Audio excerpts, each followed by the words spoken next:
kan Sokul ya? Iya, Sokul. Siapa pengen? Kalau gitu saya siap bikin ini kalau gitu. Open kitchen. Iya, open kitchen. Ya.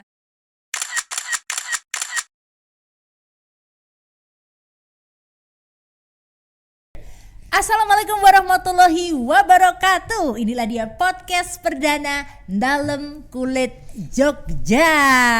Apa jargonnya Dalam Kulit Jogja, Pak Anton? Nikisai. Dalam Kulit Jogja. Sinergi antar entitas. Nanti benar-benar Dalam Kulit Jogja itu rumah yang say untuk semuanya. Amin. Tepuk tangan dulu dong. Biarpun podcast tetap biar rame. Iya. Nah, oke, so cool. Ada yang tahu nggak sih Sokul itu apa? Sobat kulit. Tentunya nggak cuma di Jogja ya, karena podcast ini dilihat di seluruh Nusantara bahkan seluruh dunia. Jangan lupa like and subscribe dan juga share ke teman-teman kamu. Nah, oke. Pada kesempatan kali ini luar biasa sekali narasumber kita. Di hadapan saya ada Bapak Anton Raharja. Beliau merupakan kepala dari BPTTIG Daerah Istimewa Yogyakarta. Apa sih? BPTTIG adalah nyontek ya, nggak apa-apa ya. Balai Pengembangan Teknologi Tepat Guna. Selamat siang Pak Anton. Selamat siang Mbak Hermana. Iya, salam bahagia. Salam bahagia, salam kulit. Salam kulit ya. Di sebelah saya ada yang luar biasa. Beliau ini adalah kepala suku, ketua, presiden atau apa ya, kapten yang mandegani Siki. Siki kepanjangannya apa Om Gondo? Siki, Sinergi Industri Kerajinan Kulit Yogyakarta. Yogyakarta. Dari awal aja kita sudah mulai tergelitik ya. Ternyata kulit Jogja ini keren banget ya. Kok sampai ada komunitasnya, ada apa namanya tadi kaptennya, ada Pak Anton. Nah, yang baju putih ini luar biasa banget ini. Nggak ada beliau semuanya nggak jalan. Beliau adalah Mas Pidi Winata, owner dari Kalanata Leather. Ya, oke Mas Pidi. Saya Pidi.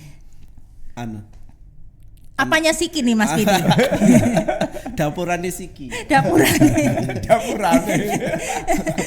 Sekretaris Jenderal ya. Sekretaris Jenderalnya Siki. Oke. Kali ini kita mau ngobrol santai aja karena ini merupakan podcast perdana. NKJ itu apa? Siki itu apa? Dan yang terpenting adalah ngomongin kulit di Jogja. Sejauh mana kulit di Yogyakarta? Banyak kan wisatawan datang ke Yogyakarta. Oh, aku mau beli produk kulit. Biasanya langsung apa namanya kata pertama yang teringat di sini adalah manding. Setelah itu keparaan. Setelah itu tas kulit. Nah, mungkin teman-teman belum tahu nih sejauh apa, sekeren apa, selengkap apa sentra produksi dan industri kulit di Yogyakarta dan juga sudah sejauh mana ini. Monggo Pak Anton. Oke, matur nuwun Mbak Hermana gini. Sokul semua, semoga dengan melihat ini menjadi lebih semangat. Yes. Karena Jogja itu istimewa. Ini kita punya Dalam Kulit Jogja, sehingga diharapkan siapapun yang image-nya di sini kulit, oh saya punya rumah, punya dalam. Di mana? Tadi disebutkan ada di Manding. Itu Dalam Kulit Jogja, tetapi tidak hanya untuk teman-teman Manding, teman-teman di Keparaan maupun di luar Manding Keparaan dan siapapun yang ke Jogja silahkan ke Dalam Kulit Jogja. Rumah, namanya rumah itu pasti komplit. Kita punya rumah itu pasti ada serambi depan, ada ruang tengah, ada belakang, ada dapur. Ini juga sama. Dalam Kulit Jogja itu masuk pertama, oh saya ingin produksi, ada, kita ada ruang produksi, dapurnya ada. Cuma dapur kita di depan, sehingga lihat langsung, dapur kita kalau orang naik mobil itu sekarang jangan dari yang kecil-kecil, langsung kayak Mercy ya, itu kita juga punya. Open kitchen. Iya, open kitchen. Ya. Dapur kita, produksi kita dengan mesin-mesin yang otomasi, sehingga nanti sobat-sobat Sokul yang itu nama yang muda-muda, high tech, jangan khawatir, di sini tersedia. Itu yang pertama. Yang kedua, mau ke sini, wah saya pengen belajar ngomong, pengen belajar pemasaran, ada di sini. Salah satunya lewat podcast atau mungkin juga nanti kalau ke sini saya pengen lihat dulu seperti apa, bisa kami juga ada IG. Kalau misalnya takut kesasar di Dalam Kulit Jogja, sekarang di Google Map lihat nulis NKJ atau Dalam Kulit Jogja, langsung masuk ke sini. Sudah ada Pak. Sudah ya, ada. Kalau yang kemarin kan masih CFSMI. Itu kita memang munculnya ini adalah kita kegelisahan dulu itu Jogja sentra kulit, tetapi lama-lama kok kulitnya redup. Takutnya kalau hilang perlu dibuatkan rumah. Oh, betul. Alhamdulillah rumahnya udah dibuat. Tapi nanti dalam kulit Jogja harus bisa yang bagus. Jadi rumah yang bagus berarti bagus itu kalau di Jawa kan sae. Berarti niki sae. Oh, oke. Rumahnya nanti bisa sae jadi bagus semuanya. Oke, maps-nya sudah ada. Sudah ini. ada. Oke, langsung ya. Mapnya Ini sudah ada ada. di Google Map ada, itu langsung. Dalam kulit IG juga ada. Instagram juga ada, di follow. Jadi buat Sokul yang pengen tahu alat-alat apa aja yang ada di dalam kulit Jogja dan juga prosesnya, mungkin bisa di spill itu di Instagram. Jadi langsung di follow aja Instagramnya @dalamkulitjogja begitu. Oke, Kalau Pak. mau datang Mbak? Kalau mau datang itu tadi Itu tadi.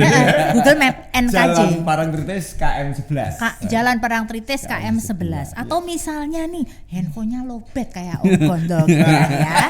Itu gampang aja, tinggal lurus pokoknya nanti kalau sudah tahu ada arah ke Parangtritis ketemu Gapura Manding beberapa ini ya. 10 meter. Sebelumnya itu sudah ada di barat jalan. Barat jalan, 2 lantai. 2 lantai, kelihatan banget. Kalau dari utara berarti kanan jalan, betul ya? Jalan, betul. Oke Pak Anton. Berarti keren ya dalam kulit Jogja. Nah, kira-kira ini sudah ada berapa alat yang ada di sini dan itu fungsinya untuk apa saja? Apakah untuk bisa semua produk kulit atau hanya spesifik saja? Sejauh mana alat-alatnya? Lalu siapa saja yang boleh mengakses alat-alat tersebut? Apakah ada syarat dan ketentuan? Terus jam operasionalnya juga sampai jam berapa gitu loh. Kadang kan orang UMKM yang baru mereka memproduksi kulit, tahu nih Jogja ada dalam kulit Jogja, tapi mau mengakses ke situ, mau sekedar kenalan aja kan udah takut dulu nih. Nah ini waktunya Pak Anton Kantor buat pemerintah gitu ya. aduh aku wedi kayak gitu. Oke, monggo Pak Anton. Makanya di rumahnya kita nulisnya bukan kantor apa, Iya, tapi dalam kulit dalam Jogja. ya, kayaknya Siapapun yang pengen adem, kan Sokul ya. Iya, Sokul. Siapa pengen adem masuk, saya pengen punya pengen punya rumah, ya udah ke dalam kulit Jogja. Itu untuk siapa? Apakah untuk IKM? Siapapun yang mau wisata ke Jogja pun kita fasilitasi. Saya wisata ke Jogja, saya mau ke Parangtritis atau mau ke Keraton, kok ngelewati jalan Parangtritis mau mampir, monggo. Nanti kita di situ ada mesin yang kami sediakan tidak hanya untuk sepatu, alas kaki bisa, untuk buat sepatu boleh, bisa juga untuk membuat sendal, untuk aksesoris lainnya, gantungan kunci, termasuk tas, dompet dan macam-macam itu semua ada. Termasuk yang paling hampir semua punya itu adalah mesin jahit, tetapi mesin jahit kita sampai ada yang 360 derajat ya, 180 derajat, wah pokoknya mantep. keren. Kemudian kita juga ada mesin-mesin otomasi tadi. Ya, ada yang CNC, ada mungkin stainer, ada termasuk itu tadi itu ada mesin desainer, cutting plotter, ada semua lah. Untuk produksi kami ada, untuk desain KT juga ada. Kemudian mesin-mesin yang itu untuk finishing kami juga ada. Termasuk saya kedepannya ini harapan kami, karena yang kami sasar tidak hanya IKM tapi siapapun yang ke Jogja pengen bisa belajar kulit BIMTEK ke depan insya Allah bisa. Saya pengen wisata ke Jogja tapi cuma sehari, bisa enggak saya sebelum Parangtritis mampir sini buat, insya Allah nanti bisa. Kami ada mesin grafir misalnya, saya pengen punya gantungan kunci ada nama saya atau nama calon saya, boleh, buatnya enggak sampai 1 jam, hanya hitungan menit. Nah itu bisa jadi. Itu pokoknya siapapun silakan datang ke sini, jangan hanya percaya pada Instagram, percaya pada tempatnya yang asli dalam kulit Jogja seperti apa. Oke Pak Anton, aduh ngeri luar biasa ya, serem, maksudnya gimana ya? Kok kita bener-bener tangan kosong masuk ke sini, keluar sudah bawa produk dan itu kita praktek sendiri. Boleh. Nanti terkait itu jam kerja kami, memang jam kerja pemerintah itu kan jam 8 sampai jam 4 kalau biasa, tetapi nanti untuk momen-momen tertentu dengan kita ada kesepakatan, ternyata saya wisatanya datangnya hari Sabtu atau Minggu ya, karena kita untuk melayani nanti juga kami buka, tetapi itu harus ada pemberitahuan, termasuk nanti apakah ini ada tata tertibnya, ada, masuk itu sudah ada tata tertib penggunaan mesin seperti apa. Betul, kemudian SOP-nya seperti apa, itu tujuannya ada untuk keamanan semua. Kalau nggak ada tata tertib, karena itu mesinnya mesin otomasi, kadang nanti kalau ingin nyeset kulit yang keseset tangan kulitnya sama-sama kulit, tapi kulitnya kulit asli, jadi kan ya gimana? Sehingga memang iya harus ada aturannya sih, termasuk itu untuk nanti biar siapapun bisa menggunakan, tetapi memang harus hati-hati dan itu kita ada prosedurnya, ada SOP-nya. Semua mesin insya Allah kami adakan SOP. Nanti ada pendamping dari kami, maupun kalau misalnya yang datang tuh saya sudah punya di rumah, pengennya ya sudah, nanti kita awasi dari kami. Santai saja. Dari Siki juga siap mendampingi kok. Nah, mantap, habis ini benar. Dengan nih, Siki, karena Siki juga nantinya beliau yang sudah ahli di lapangan, cuma mungkin mesinnya beda. Lah nanti di sini kita bisa belajar bersama. Pendamping ada 2. Operator teman-teman kami yang ada di sini, pegawai pemerintah, tapi ada juga yang dari teman-teman IKM dari Siki, sehingga nanti jangan takut, ini sudah kolaborasi, tidak kaku lah, kita buat luas. Oke Pak Anton. Oke, so cool. Ini baru tahap pertama, udah dapat informasi banyak banget ya.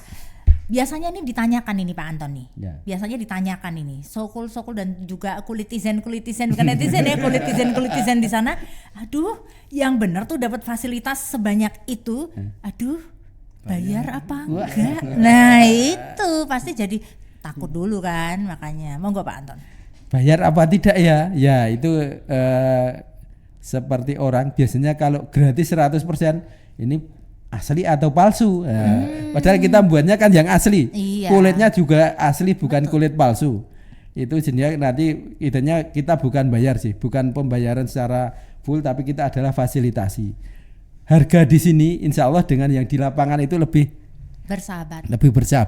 Termasuk nanti harus ada keunggulannya. Kalau misalnya kita membeli souvenir, membeli kita membeli misalnya gantungan kunci, itu kan yang penting bentuknya seperti itu. Di sini mau desain apapun boleh. Saya pengen gantungan kunci yang bentuknya seperti kuda, seperti apa boleh, atau yang standar tapi ada namanya, itu juga boleh. Itu harganya berapa? Murah. Kalau itu ya paling gantungan kunci asli kulit itu nggak sampai 25.000. Wow, oke. Dan ada namanya sendiri.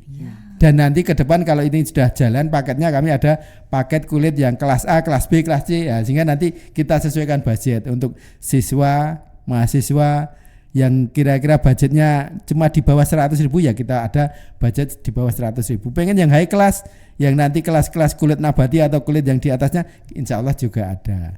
Tapi ini kami majunya nanti didukung Mbak Armana, teman-teman termasuk dari Pak Gontor DS dari Siki. Kalau kami berdiri sendiri kayaknya juga nggak mampu ini ya, karena memang ini dalam kulit Jogja itu dibuat rumah, tapi rumah mewah tetapi tidak tidak menakutkan, supaya adem dan keluar itu bahagia, masuk itu mungkin masih berpikir aku buat apa, pulang-pulang saya sudah punya ini loh, ada nama saya, love dengan siapa, itu bisa. Kalau gitu saya siap bikin ini kalau gitu. Love dengan siapa? Oke. Saatnya berkolaborasi. Berarti dalam kulit Jogja ini bersifat wisata edukasi ya. Tujuan kita adalah mengedukasi. Oke, matur nuwun Pak Anton. Sekarang kita berpindah bertanya kepada sebelah saya. Dari tadi kan di-spill tuh Siki. Sokol ini bertanya-tanya, Siki itu apa sih? Monggo Om Gontor. Oke, Mbak Ang. Jadi selamat siang semuanya, para sukul-sukul juga. Sokul saya plesetkan jadi sukul-sukul. Sobat kulit kan gitu.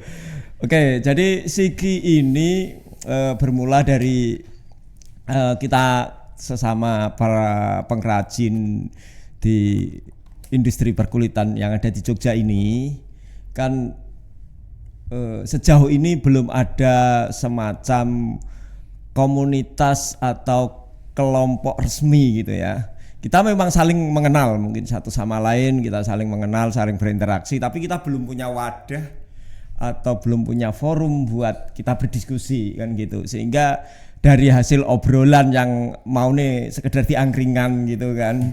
Nah, sehingga akhirnya sampai akhirnya mengerucut oke, kita perlu ada semacam wadah buat ini para teman-teman pengrajin yang ada di sini, baik industri tas, sepatu, kerajinan, produk kulit dan turunannya lah ibaratnya seperti itu, atau bahkan beberapa tidak hanya yang diproduksi saja tapi juga ada yang bahasanya bakulan gitu kan. Iya. Ada yang memang temen yang ada di anggota Siki itu juga jualan kulitnya saja kan gitu. Yang itu kita sehingga bisa saling bersinergi. Tujuannya itu kita menjadi kekuatan, menjadi kompak, kemudian saling bisa bersinergi. Misalkan sing bakulan kulit mau mbok menawa iso mensuplai ke kita dengan bayar sailinge misalkan.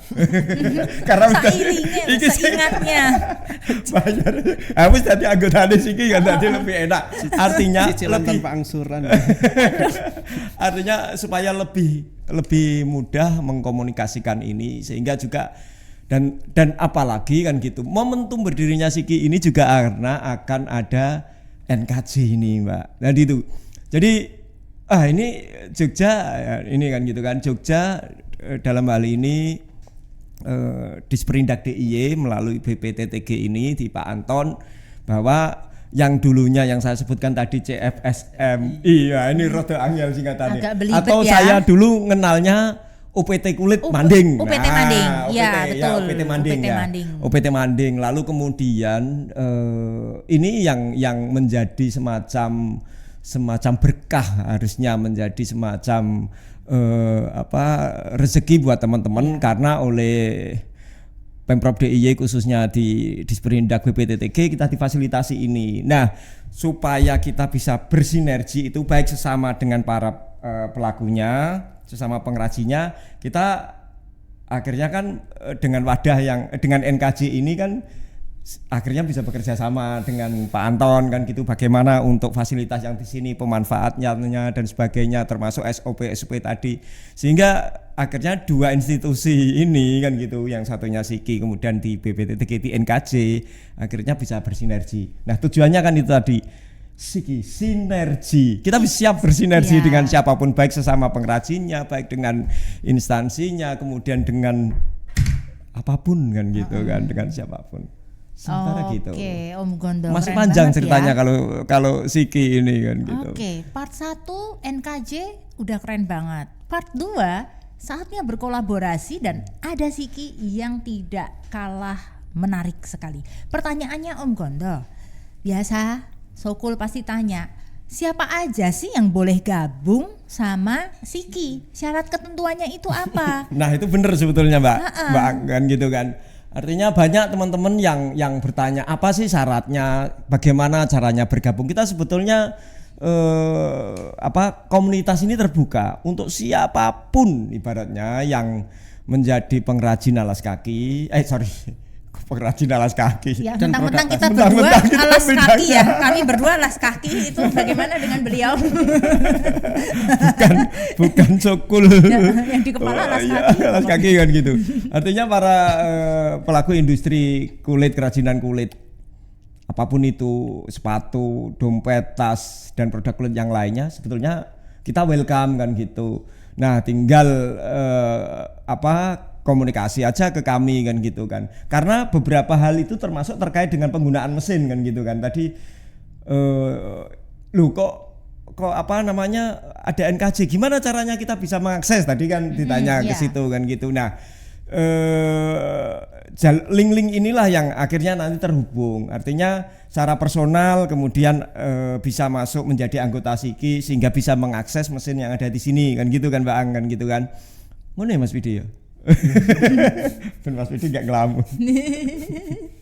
Nah, everybody yang ada di industri kulit monggo silahkan. Oke.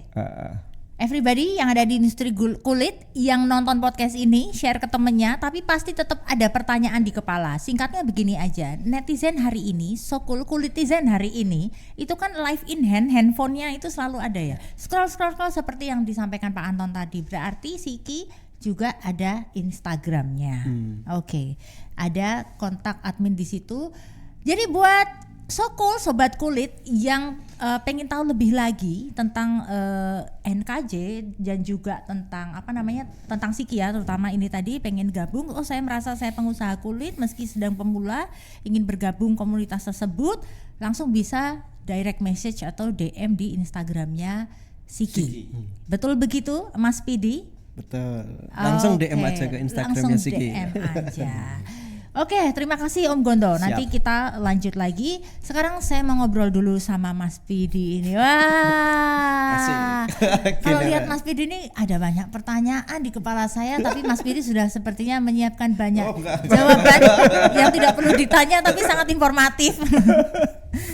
Oke, Mas Pidi. Kalau tadi kita sudah membahas NKJ lalu membahas Siki, Mas Pidi ini bagaimana dengan situasi kondisi UMKM pelaku industri kulit di Yogyakarta dari dulu sampai adanya ini, dan kira-kira apa nih yang mau disampaikan sama Mas Pidi, keresahan-keresahan yang ada dan ajakan-ajakan dengan adanya dalam kulit Jogja dan juga Siki. Harusnya industri ini jauh lebih maju dong.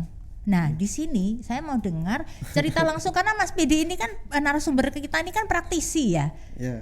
Dari Kalanata Leather sendiri itu dengan adanya NKJ dan juga Siki, which is Mas Pidi juga board of director Siki juga. Itu kira-kira punya pengalaman cerita menarik apa yang bisa diceritakan ke Sokul, yang nanti Sokul juga mulai terinspirasi nih. Ternyata industri maksudnya usahaku bisa lebih berkembang lagi nih dengan terinspirasi cerita dari Mas Pidi. Monggo silakan. Baik Mbak Hermana, terima kasih. Ini manggilnya Sokul, sobat kulit atau kulitizen? Ya Sokul boleh, kulitizen juga boleh. Ya, terima kasih Mbak Hermana. Jadi saya ingin berangkat dari satu poin penting industri, menakar soal industri kulit Jogja. Jogja itu dalam situasi diuntungkan karena kultur industrinya sudah terbangun. Kulit itu kayak semacam manifestasi panjang di Jogja sendiri. Jadi simbah-mbah ya industrinya kulit dan semacam. Jadi ada dua klaster sebetulnya di Jogja. Satu memang mereka yang ini bukan dikotomi antara pewaris dan perintis ya. Tapi jelas industri ini berjalan pada dua aspek itu. Satu itu pewaris, satu perintis. Saya termasuk mungkin orang yang tidak punya latar belakang kulit, bukan orang desain, saya orang elektro dan saya orang teknik industri. Jadi secara base industrinya kulitnya saya tidak paham. Tapi ternyata bisnis kulit itu menjadi lebih menarik karena ekosistem industri kerajinan di Jogja itu sudah terbentuk. Jadi siapapun yang ingin mengawali belajar tentang kulit di Jogja sangat memungkinkan untuk bisa ada di situ. Nah, poin pentingnya kalau bagaimana dengan teman-teman yang tadi yang mau memulai di industri kulit, akan sangat terbuka bagi siapapun untuk belajar kulit di Jogja. Lebih mudah karena secara ekosistem sudah terbentuk. Bagaimana dengan yang kedua, yang pewaris? Ini sekali lagi bukan soal dikotomi. Tantangan terbesarnya justru beban moralnya ada di para teman-teman pewaris. Mereka bukan lagi bicara karena legasinya sudah dibangunkan oleh pendahulunya. Tugas sejarah mereka sebetulnya adalah masuk pada satu situasi yang tantangannya jauh lebih besar, harus bisa lebih adaptif dengan perkembangan. Ya, adaptif. Nah, yang menjadi problem adalah ketika yang mewarisi kulit ini tidak memahami secara utuh tentang perjalanan industri kulit sendiri dan tidak adaptif dengan perkembangan desain, perkembangan pemasaran, perkembangan produk dan semacamnya, maka yang ini menjadi dilema sebetulnya. Gitu Mbak. Kalau saya melihatnya dari satu perspektif bahwa baik yang mau memulai maupun yang mewarisi industri dari pendahulunya itu dua-duanya punya kesempatan yang sama di Jogja. Nah, kita sangat diuntungkan dari situasi-situasi itu, termasuk banyaknya kepakaran yang dimiliki oleh teman-teman baik dari aspek produksi, desainer, penyedia bahan baku, marketnya. Sebetulnya kalau dilihat dengan spektrum yang lebih utuh, kita bisa punya cara pandang lebih besar bahwa ternyata industri kulit Jogja ini potensial banget ya. Iya, saya harus bisa bilang bahwa sangat potensial. Termasuk kita diuntungkan juga dengan support system yang nggak tanggung-tanggung. Jadi hampir semua lintas sektoral dari Dinas A, B, C, Disperindak, Diskop, Dispar dan semacamnya sebetulnya itu support system yang punya perhatian kuat terhadap industri-industri kreatif, salah satunya adalah kulit. Nah, kita sebetulnya kalau melihat dari kacamata diuntungkan atau tidak, punya privilege atau tidak, ya kita sangat punya privilege. ya. sangat punya privilege. Jadi kalau bilang takut untuk memulai belajar bisnis terutama di sektor kulit di Jogja, itu ya kesalahan fatal, karena hampir semua potensi yang membuat orang bisa berakselerasi belajar dengan atau tidak punya latar belakang kulit, dua-duanya punya kesempatan yang sama. Nah, itulah keistimewaan Jogja dalam perspektif ketika kita mau masuk dalam industri kulit ini gitu, Pak. Ada poin menariknya di situ. Oke, mantap sekali Mas Vidi. Berarti ini ya memang privilege banget ya. Kalau Iya. ngomongin dari Siki tadi kan di situ ada pengrajin, ada supplier kulitnya, ada, jadi benar-benar source apa yang kita cari itu ada di komunitas tersebut. Betul. Dan yang paling bagus itu ya, so cool ya. Di sini tuh apa ya, ekosistemnya itu tuh berjalan dengan baik Sebetulnya. dan sehat. Kalau saya lihat sehat, meski aku juga bikin kulit, kamu juga bikin kulit, kamu juga bikin kulit, tapi kamu juga bikin kulit, itu benar-benar kita tuh gandeng gendong. Iya Ya nggak sih? betul, gandeng gendong itu tadi Mbak. Betul. ya? Ya betul. Jadi benar-benar ketolong loh. Soalnya kalau kita nggak gandeng gendong, gendeng loh kita. Ya. Ya bagusnya ya itu tadi. Tujuan dari Siki salah satunya ya bisa saling support, bisa gandeng gendong itu tadi. Bisa berbagi informasi, berbagi apapun lah kan gitu Kesempatan kan. juga. Dan lingkungan yang sehat yang Mbak Ang sebutkan tadi kan gitu. Sehingga ibaratnya oke lah misal kita membuat produk yang sama atau apapun itu, karena ya apa namanya produk baik itu tas, dompet dan sepatu kan beberapa kan memang ya modelnya itu aja kan gitu, tinggal kreativitas dan sebagainya. Tapi iklim yang harus kita ciptakan dengan adanya Siki ini, kita kan saling mengenal, saling mengetahui dan sebagainya, sehingga kompetisinya adalah sehat. Sehat. Ya betul. Kita Sehat tidak komunitas ya. ya kan gitu. Jadi Sinergi. kompetisinya sehat. Nah, itu yang sebenarnya ingin kita lakukan diramu juga. di niki saya dalam kulit Jogja. Sayanya apa? Sinergi antar entitas. Sehingga semua Oh, saya itu sinergi antar entitas. Karena tadi Mas Widi kan nyebut sini semuanya sudah ada. Refleksnya bagus. Mulai dari pendidikan, mulai dari dunia usaha, semua entitasnya banyak. Cuma Betul, Pak. bagaimana kita mensinergikan ini antar entitas ini betul, Pak. bisa bergabung memajukan ekosistem kulit yang ada, sehingga kenapa kami munculkan niki saya dalam kulit Jogja, sinergi antar entitas. Siki juga sinergi, kami juga sinergi. Kuncinya adalah semua jadi satu. Semua jadi satu. Dan Iya. ini tuh Dia punya- benar-benar. memang Bahkan rumahnya lembaga di- pendidikannya kita kan punya ATK, punya SMK kulit, Iya. punya pusat pengolahan kulit, punya Ada balai kulit, Ada Mas. balai Ada kulit. balai diklat industrinya, ada kan gitu. NKJ-nya, semuanya. Artinya kalau Komplit. bicara soal resources, punya sumber daya, potensi, ya kita sangat punya privilege Jogja. Pasarnya ada wisata. Oh ya, dari aspek wisata dan dari aspek branding kotanya pun sebetulnya kalau bicara soal produk kulit, kalau kita pameran keluar kan salah satu yang dicari pasti produk-produk kulit Jogja. Produk kulit Jogja. Bahkan ketika apa ya namanya, tidak hanya itu saja pelatihan-pelatihan, terus setelah itu akses untuk kita bisa ekspor, untuk bisa pameran, mengikuti perhelatan pameran yang lebih besar. Jadi kuncinya mungkin satu ya Pak dan Mas dan Om, sebagai warga Jogja terutama karena ini di Jogja ya, itu harus aktif, bener nggak sih? Iya, iya. Betul. Karena dengan aktif, misalnya dari nonton podcast ini dulu aja deh gitu, cari informasinya, pasti nanti kan ada kontak personnya tuh, cari Instagramnya, follow, ikutin terus kayak gimana, info-info apa, terus jangan takut untuk bergabung, jangan takut untuk kula nuwun ngoten nggih Pak Anton. Jangan untuk keluar nuwun. Jangan takut untuk berubah. Untuk berubah Tadi ya. sampaikan, harus adaptif, harus menyesuaikan Harus dengan adaptif. perubahan kan. Benar banget. Ya itu perlu ditekankan ke para coolers. Iya benar ya. Kulitizen. Kenapa malah coolers kan gitu kan. Para sukul gitu. Artinya mungkin mereka ada beberapa yang tertarik. Bahkan para pengrajin yang selama ini belum, misalkan mungkin antar personal saling kenal ya, tapi secara di kelembaga, maksudnya di komunitas Siki ini kan mereka belum join. Artinya juga saya sendiri punya kapasitas terbatas yang belum kenal misalkan pengrajin yang di Gunung Kidul, kemudian yang mungkin di Kulon Progo ada kan gitu. Harapannya memang dengan podcast ini dan tahu, monggo silahkan untuk kontak us gitu loh maksudnya, gitu maksudnya supaya banyak informasi yang bisa kita bagikan juga kan gitu.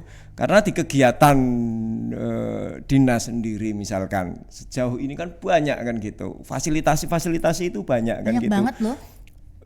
Harapannya juga supaya teman-teman yang lain kan bisa mengakses juga kan gitu. Mungkin sejauh ini bahkan NKJ ini kan mungkin yang dari yang saya sebutkan tadi udah tahu ada NKJ, tapi bicaranya ke sana itu belum tahu. Kemudian harus bagaimana, apalagi sudah jauh-jauh dari sana kan gitu kan. Mereka kan. Sekali. Nah, ya harapannya mereka yang aktif gitu kan. Ya, karena yang ya ada keterbatasan di kami yang mungkin tidak bisa berkomunikasi, belum kenal atau apa kan, belum bisa berkomunikasi ke sana kan gitu. Nah, harapannya kalau mereka aktif ke kami, kita welcome kan gitu. Oke. Aksesnya juga mudah kok sekarang Jogja. Mulai dari akses yang itu tadi nirkabel. Iya betul Pak. Ada apa tadi, IG ada.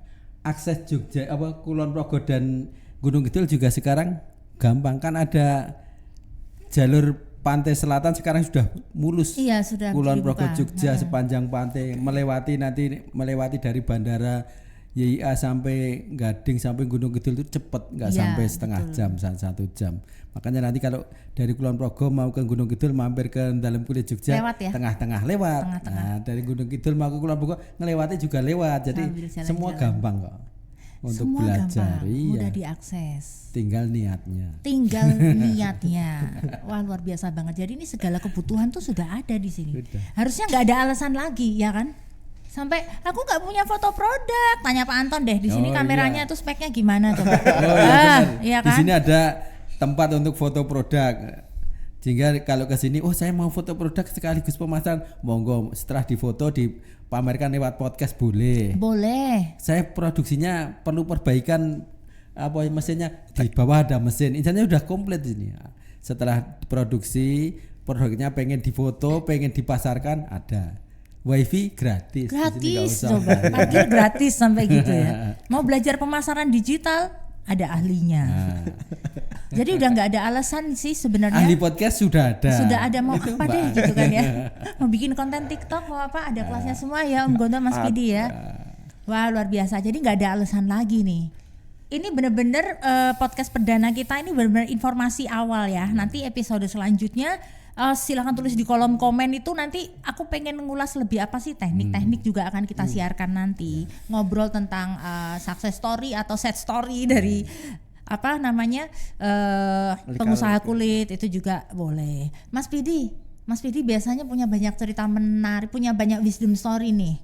Sampein dong ke Kulitizen. Gimana Mbak? Apa yang perlu saya sampaikan? Apa yang perlu disampaikan? Karena ini coolers, gara-gara coolers jadi hilang tadi. Sokul ya. Coolers, kulas kulit asli ya gitu kan. Banyak banget lah pokoknya istilahnya.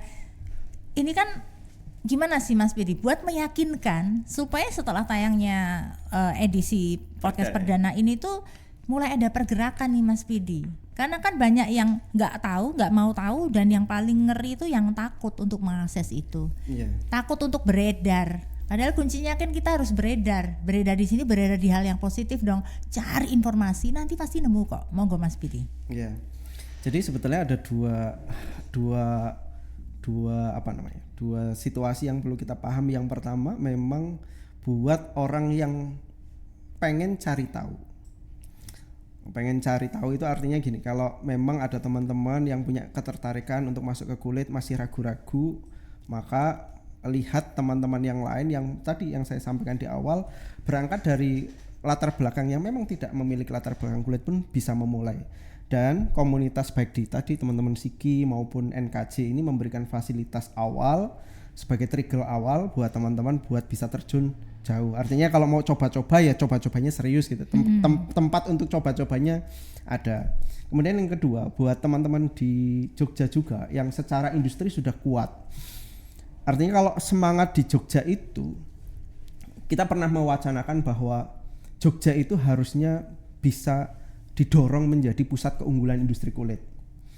Kenapa? Karena hampir semua hal yang tadi mendukung hidupnya ekosistem industri kulit, mulai dari kampusnya, mulai dari desainernya, mulai dari pengrajinnya, mulai dari pengolahan bahan bakunya, mulai dari marketnya, semuanya sudah tersedia. Institusi pendukungnya itu sudah ada semua. Artinya kalaupun teman-teman yang mau masuk dalam situasi ini sangat mungkin dan tidak perlu takut lagi. Kemudian yang paling krusial lagi yang mungkin ini, Jogja itu kalau kita lihat representasi industrinya sebetulnya kan besar. Kalau melihat pelaku industrinya sudah sangat banyak di kulit. Hal paling krusial untuk bisa masuk ke dunia industri yang dalam tanda kutip red ocean yang seperti ini ya, maksudnya harus justru bukan menjauh. Justru dengan ketemu dengan teman-teman yang lain akhirnya semangatnya lagi bukan lagi nyontek sana nyontek sini, replikasi sana replikasi sini, tapi lebih pada kesadaran kowe wes dodolan itu, saya sudah jualan itu maka saya nggak mau jualan itu gitu. Saya harus menemukan formula baru. Ini yang kemudian kemarin kita coba ketika beberapa waktu bertemu dengan teman-teman baik di Siki maupun komunitas yang lain, kita akhirnya pada satu titik sadar ketika pameran bareng, kok punyamu beda ya kalau punyaku, kok punyanya dia beda-beda. Dari bersepuluh yang dijejer semuanya punya karakter yang berbeda. Pada akhirnya kita menyadari bahwa sebetulnya kita punya keunggulan yang kadangkala ketika mau jalan lebih lanjut itu ragu. Jangan-jangan nanti saingannya karo yang itu, jangan-jangan mau saingannya sama yang itu. Dan ternyata ketika kita kuli kemudian kita berinteraksi, kita semakin punya titik kesadaran bahwa kita nggak jelek-jelek amat kadang-kala bilang gitu. Atau ya kadang-kala ya perlu bercermin, oh ternyata punya aku masih jelek. Ya nggak apa-apa, ada ruang di mana kita semakin banyak berinteraksi. Itu bukan untuk membandingkan tapi mengukur pada level yang mana sehingga dengan semangat yang kemudian harusnya melekat pada diri kita, semangat bertumbuh, semangatnya kaizen ya maksudnya. Nah artinya perbaikan secara terus menerus itu harus dimunculkan dengan cara semakin justru memperbesar relasi, memperbesar pertemanan, memperbesar. Jadi kalau membatasi diri, menutup diri, itu yang kemudian agak kita takutkan, industri kita akan stuck di situ. Nah termasuk yang tadi konteksnya pewaris pun malah justru kita berharap bahwa teman-teman yang sudah memiliki nama besar ini tetap harus menjadi representasi karena mereka adalah dutanya industri kulit Jogja. Oh, kalau brand itu surut malah khawatir kitanya. Iya. Ini yang kadang-kala nggak disadari. Kalau ada brand yang surut malah teman-teman yang lain malah bersyukur ya aneh. Harusnya malah justru ketika ada brand-brand Jogja ini populer, maka secara tidak langsung dia kan dutanya. Makanya kenapa kalau ada tokoh terkenal dari daerah A, maka yang disebutkan tokohnya.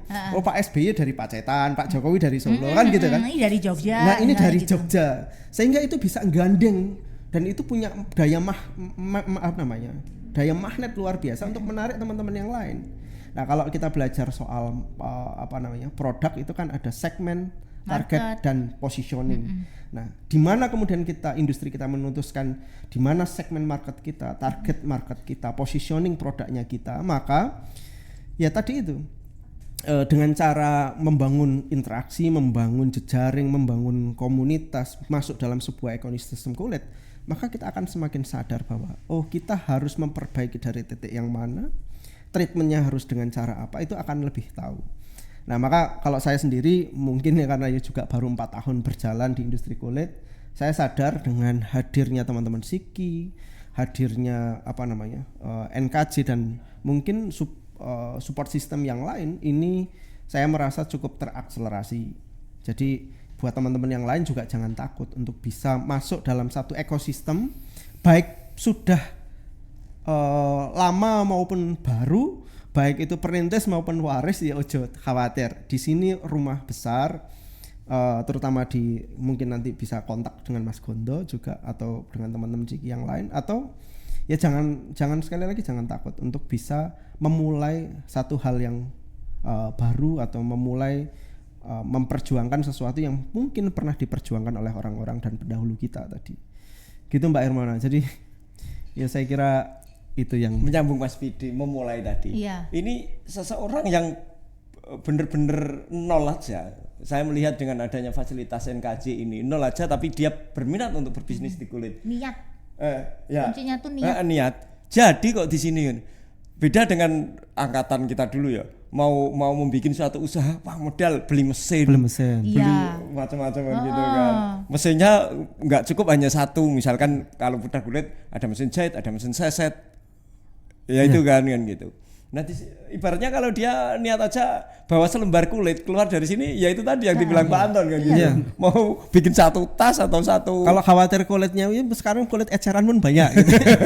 Ya Satu kan fit gitu. boleh. Bisa. Artinya tanpa tangan kosong pun ke sini keluar bisa bawa produk gitu. Bisa loh. Dan di Siki tadi kan iya. Terus aku butuh pengrajin dong. Misalnya saya desainer nih, saya butuh produsen gitu. Ada juga kan Om ya? Ada juga. Saya Ada. butuh supplier kulitnya dong. Gitu. Ada juga. Spesialis jaket kita ada, dompet ada, Tuh. tas ada, alas kaki ada gitu. Banyak banget guys. Penyamaan ada. Penyamaan sampai ada. penyamaan ada loh. Termasuk kalau datang saya belum punya desain apa-apa, untuk desainernya juga Desainernya ada. juga ada. Mesin-mesin untuk desain juga ada. Wah, Iya. itu Dan luar biasa loh desain di sini kan, misalnya desain pola alas kaki yang benar-benar dia kayak sekolah kan diajarinnya gitu.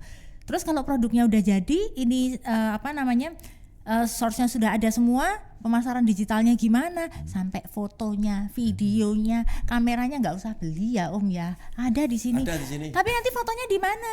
Nggak ada tempatnya di sini, Pak Anton ada tempatnya di NKJ luar biasa di sebelah ruangan ini. Terus nanti mau diobrolin, bahkan podcast ngobrol. Coba gimana pengalamannya pertama waktu ini. Bisa loh masuk ini, aduh ini benar-benar one stop ya, A to Z-nya tuh ada di sini semua gitu loh. Mantap banget ya Pak Anton, Om Gondo, Mas Pidi, ini luar biasa loh. Dan ini informasi ini tuh harus didengar oleh semuanya, oleh kulitizen semuanya, oleh tuh kan aku coolers lagi loh. Apa tadi? Sokul. Om Gondo nih. Oleh Sokul semuanya ya, harus didengar. Dan harapannya setelah adanya podcast ini bener-bener please hubungi kami, kontak us. Gimana deh caranya? Kalau misalnya ada yang kenal sama saya bisa DM Instagram saya, ada yang kenal Om Gondo langsung DM aja, ada yang kenal Mas Pidi langsung DM aja, dengan Pak Anton juga langsung aja. Pokoknya kita very welcome untuk hal tersebut. Oke, Pak Anton, ada yang mau ditambahkan lagi? Ya, terakhir gini, yang penting kita ingin menjadikan sinergi antar semua entitas kulit yang ada di Jogja itu bagus. Dengan adanya sinergi yang bagus, diawali dengan sinergi dalam kulit Jogja dengan Siki, dengan Poltek ATK, atau dengan komunitas yang ada di Jogja. Nantinya benar-benar tempat ini adalah menjadi harapan kita. Niki benar-benar say, Niki say dalam Niki kulit say. Jogja itu say. Bagus untuk semuanya, tidak hanya untuk institusi pemerintah, tetapi juga untuk masyarakat, baik itu pelaku IKM maupun yang tadinya hanya mau wisata. Siapa tahu wisata ke sini terus pulang-pulang jadi pengusaha. Ya? Iya loh, Iya. pulang-pulang jadi pinter. Jadi pengusaha. Kamu wisata kemana sih kok pulang-pulang jadi pengusaha? Keren banget loh. Wisata di Jogja pulang-pulang jadi pengusaha. Oke. Gantungan kunci Gun. Jualan gantungan kunci ada namanya. Itu anak-anak sekolah seneng loh kayak gitu. Wah, mantep banget ya Pak Anton ya. Oke, gitu. Ada yang mau ditambahkan Mas Pidi sama Om Gondo? Oke, jadi kembali lagi terkait dengan Siki ini mungkin sementara. Oh ya, Siki ini sudah setahun. Oktober besok itu kita terhubung kita 1 ulang tahun. tahun. Ya. Kemudian Ini di seragamnya. setiap Kamis Pon kita menyelenggarakan untuk ketemu, sharing gitu, berbagi informasi. Itu kita sebut dengan Selapanan Siki. Selapanan Siki. Yang kita adakan setiap Kamis Pon. Setiap Kamis Pon ya. Kamis Pon itu berarti Rebu malam Kamis ya Mas ya? Iya betul. Ya setiap Rebu malam Kamis. Nah ini kita sudah ada hampir rentang waktu 1 tahun kan gitu. Nah mungkin sejauh ini yang sudah banyak menjadi anggota itu ya tentunya Sentra Manding, Sentra Keparaan, kemudian teman-teman yang ada di Patang Puluhan dan teman-teman yang outsider non-sentra ini kan Masuk gitu kan. kami Nah kita sejauh outsider. ini yang kami lihat evaluasinya adalah dengan kita bersinergi ini, dengan kita saling berdiskusi dan sebagainya, betul apa yang dikatakan Mas Bidi tadi, akhirnya justru ada semangat, ada support, ada tidak melemahkan gitu. Artinya tidak saling, sepertinya saya lihat beberapa teman itu menjadi semangat kan gitu. Kalau dia bisa, kenapa saya enggak? Harusnya kan terbangun motivasi itu kan gitu kan. Dan apalagi sejauh ini saya tidak melihat saling menjatuhkan atau yang produkmu jelek ini. Justru yang terjadi malah saling support. Ini saling supaya support. Menjadi ini menjadi evaluasi buat produk-produk kita kurang apa dan sebagainya. Kita sangat baik berjalan sampai dengan ranah situ. Nah, memang ke depan kita harapannya yaitu tadi yang ada di luar jangkauan ini kan gitu kan, karena keterbatasan kita masing-masing, sehingga yang harapan kami para coolers itu tadi yang tertarik kemudian yang berminat untuk terjun di bisnis ini, ya itu tadi kata Mbak Irman ya, please kontak us aja kan gitu. Kontak us. Gitu. Kemudian terkait dengan NKJ ini Pak Anton, jadi sejauh ini juga dengan fasilitas yang ada gitu kan, memang sangat istimewa ini buat para pengrajin yang ada di Jogja. Sebetulnya selama ini kendaraan kita ini kan Tosa atau gerobak kan gitu, di sini dikasih Lamborghini. Mantap loh. Gitu. Itu sih tambahan dari saya, Mbak. Oke, terima kasih Om Gonto. Mas Bidi. Ya, saya mungkin kalau dari perspektif anak muda aja deh. Nah, ini yang ditunggu dari tadi loh sama Sopo. Oh ya, karena masih ada PR Mas Bidi, Mbak Ang juga di industri kulit ini, regenerasi. Nah, regenerasi. Itu poinnya. Jadi saya ingin membahas satu tema besar, itu soal regenerasi. Kulit Jogja itu salah satu poin pentingnya adalah anak-anak muda ini harus bisa memberikan nafas baru agar industri kulit di Jogja itu lebih relevan dengan market yang sekarang ada. Jangan kemudian berhenti pada status quo bahwa produk-produk kulit Jogja sudah diterima market pada waktu itu. Tapi kan zaman berubah, maka ketugasan anak-anak muda itu sebetulnya lebih bisa memberikan nafas baru dengan penyajian, dengan konsep, dengan aliran-aliran baru, sehingga kulit itu bisa diterima oleh lebih banyak kalangan. Yang kedua, memang pada aspek regenerasi. Konteksnya selain tadi memberikan nafas baru agar produknya relevan dengan zaman, yang kedua regenerasi. Kita punya PR besar. Kulit itu bisnis yang punya potensi yang sangat besar, baik di market lokal maupun internasional. Karena produk-produk Jogja pun banyak yang didevelop untuk market luar negeri. Yang di luar negeri aja digarap, apalagi yang lokal gitu. Artinya bahwa kita khawatir kalau regenerasinya gagal, karena image yang sudah terbangun bahwa Jogja bisa menghasilkan produk-produk yang bagus, ketika kemudian tidak terus di-upgrade kapasitasnya, tidak ada anak-anak muda yang mau masuk dalam industri ini, ada kekhawatiran, ketakutan semacam industri ini gimana toh, keruwetannya jelas.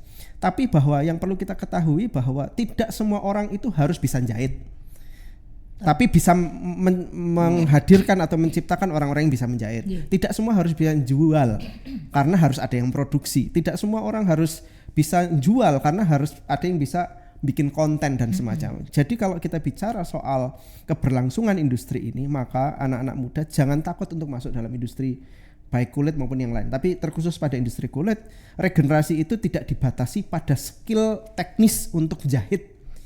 Juga jangan khawatir kalau ditanya Mas Widi bisa jahit nggak bisa gitu. Pertanyaan sederhananya, kenapa mau masuk di industri kulit? Karena saya melihat bahwa Jogja punya potensi ini. Kulit itu juga bagian dari produk peradaban. Jadi dari zaman mbah-mbah kita, zaman dahulu kala, zaman yang belum ada dalam catatan sejarah, sampai sekarang pun kulit itu adalah produk peradaban. Jadi jangan takut, di masa depan pasti tetap akan dipakai industri kulit. Jadi akan selalu relevan. Konteksnya adalah sesuai nggak dengan marketnya, sehingga kalau kulit bisa dikemas secara apik, secara bagus, maka dia akan tetap relevan dengan zaman itu gitu. Maka ya sekali lagi anak-anak muda, terutama generasi muda ini perlu dan jangan takut untuk bisa memulai di industri ini. skill setnya terserah mau dari Dari keahlian mana yang aja, mana keahlian apapun startnya dari mana aja bisa. Kalau ahli desain ya sudah berangkat dari desain. Kalau bisanya ngonten ya berangkat dari ngonten. Kalau bisanya produksi berangkat saja dari produksi. Jadi skill set awalnya itu tidak bergantung pada teknis produksi. Iya, betul sekali, saya setuju Mas Pidi. Iya, karena terlampau orang semakin sering terjebak dengan soal itu. Kan kita juga nggak mau general, seolah-olah kesannya semuanya pengen dipelajari, nggak gitu Iya, juga. Yaitu pentingnya kemudian membangun ekosistem industri atau kita punya bisnis, salah satunya adalah mendistribusikan ketugasan. Ya kalau ada yang punya kemampuan manajerial ya sudah, jangan-jangan dia yang bisa mengelaborasikan kemampuan produksi dengan pemasaran, dengan konten dan semacamnya. Ya seperti itulah kira-kira. Maka sekali lagi yang perlu ditekankan, berangkat dari skill utama atau kalau bahasa sederhananya core kompetensi kita. Core kompetensinya apa? Core kompetensinya apa? Jago nih konten, mulakan dengan konten. Nyatanya banyak orang nggak punya produk bisa konten, jualannya bagus, Iya, ya kan? betul. Kemudian ada yang kontennya bagus, dia nggak punya produk, akhirnya berelasi dengan orang-orang yang jago Iya, produksi. kolaborasi. Maka aku akan memposisikan sebagai orang yang jago produksi. Jago produksi, desainnya monoton, saya butuh desainer gitu. Sehingga kita menggandeng orang-orang desain. Kemudian bisa desain, bisa ngonten, bisa nggak bisa ngosen, nggak bisa ini, tapi bisa pitching, bisa memasarkan ke jangkauan yang lain. Ya bisa juga. Ada yang bisa B2B, B2C, B2G dan semacamnya, itu juga bisa dilakukan. Memasarkan produk-produknya. Jadi core kompetensi kita itu sangat memungkinkan buat kita masuk dalam industri kulit dari pendekatan yang manapun. Dari manapun ya. Dari manapun. Jadi jangan terjebak orang kulit harus bisa jahit. Itu stigma yang salah. Itu banyak banget loh Mas Pidi. Berarti bisa juga gini Mas Pidi, datang ke sini lihat mesin-mesin sepatu, oh saya kok pengen punya produk sepatu, pengen punya brand sepatu, bisa ngubungi saya, nanti saya garap sepatu. Iya bisa. Promo. Promo gitu ya. Promo. Produksinya tempat saya, situ yang jual, monggo gitu. Iya, kalau yang tas juga boleh ke saya. Gitu ya. Banyak banget yang terjebak seperti itu Mas Pidi. Ya, jadi terus akhirnya kamu produksi kulit ya? Oh kamu jahit sendiri gitu. Kan kadang pertanyaannya aneh ya. Kalau saya jahit sendiri, terus ini sendiri, semuanya sendiri, saya nggak bisa ketemu kamu loh sekarang. Pasti masih di rumah, masih produksi. Kayak pengusaha tambang harus ngoperatori bego.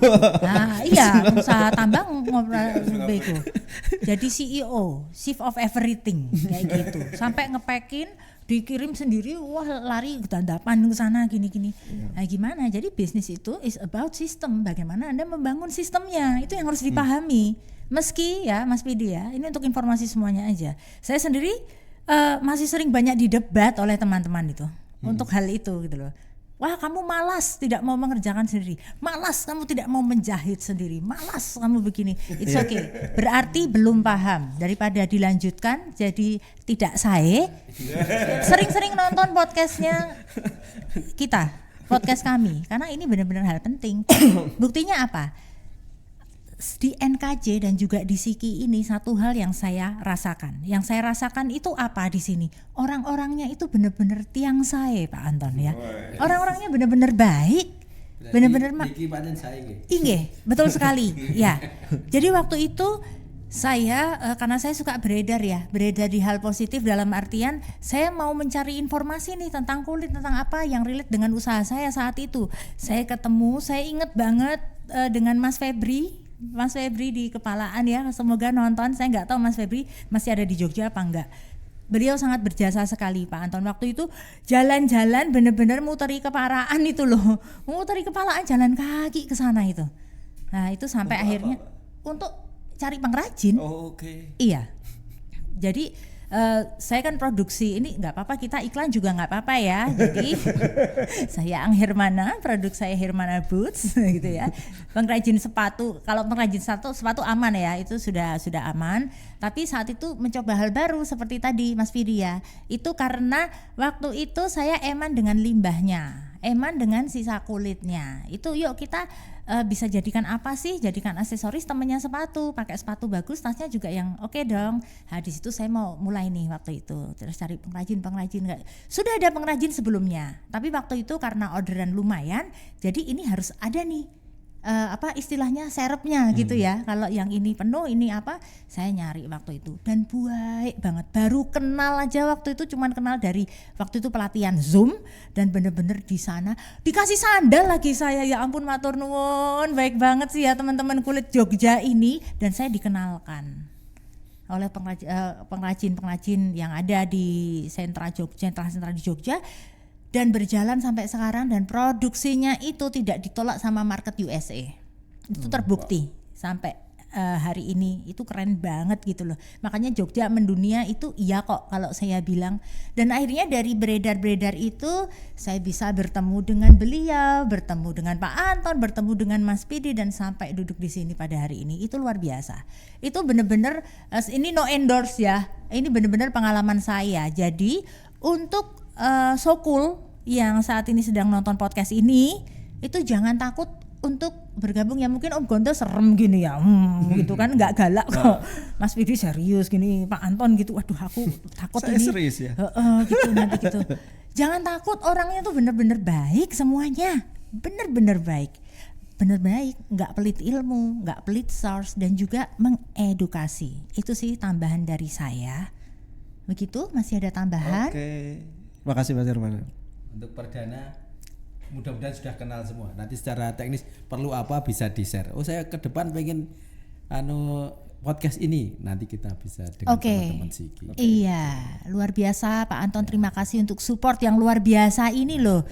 Ini kita Siki ini ketemu Pak Anton, ketemu NKJ ini tadi dapat Lamborghini ya. Biasanya kayak gerobak kayak gitu. Oke, tuh kan mau ngomong coolers lagi kok yang ada di sini. Oke, so coolitizen yang ada di seluruh Jagat Raya ini ya. Terima kasih sudah menyaksikan podcast perdana kami di sini, dan ditunggu komennya ya. Kita tunggu di kolom komen, tulis aja kita mau bahas apa lagi, karena di episode selanjutnya nanti akan kita datangkan narasumber yang tentunya tak kalah luar biasa ya. Misalnya beliau profilnya owner brand apa yang pengen ngerti, pokoknya kita terbuka. Jadi tayangan kita per episode itu based on permintaan Coolitizen, based on permintaan so cool pokoknya. Oke, dengan demikian kita tutup dulu podcast kita pada kesempatan ini. Terima kasih. Wassalamualaikum. Sampai jumpa lagi dalam Kulit Jogja. Niki Sae. Terima kasih.